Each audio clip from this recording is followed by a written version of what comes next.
I'm a 12 November and a 12 Bravo. And what are those? It is a heavy equipment engineer and a combat engineer. But today's specialist Candace Salisbury is taking part in a course teaching Army and Air Force personnel to work together in search and extraction operations. Also, it's less likely for your lumber to split. Instructors from West Virginia traveled to Camp Blanding to teach the 6-day class.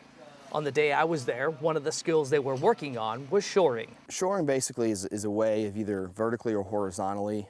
You can also do some lateral stuff, making sure that a building that is compromised, either shifted or partially collapsed, is not going to further collapse, allowing rescuers safe access to that building. But before they can do that, they need to have a basic understanding of geometry, carpentry skills. All the weight stays onto our wallboard and down to our raker and not on our gussets and our nails, okay? Understanding how to operate the tools. For some people, this is the first time they've ever run a circular saw or a compound miter saw.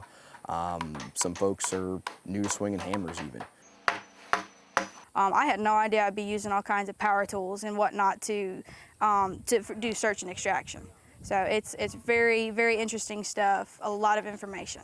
The next two skills they were working on were lift haul and ropes. The lift haul lane starts off with basic understanding of physics behind stuff, center of gravity, how things are going to move, and then as they move forward, they get a good understanding of all the tools and all the aspects of physics. Then we give them sort of a hard problem, which is taking something, constructing 2 inclined planes, moving from the ground up over an obstacle, and then down another set of inclined planes. So they're learning not just how to pull something up, but also control its descent.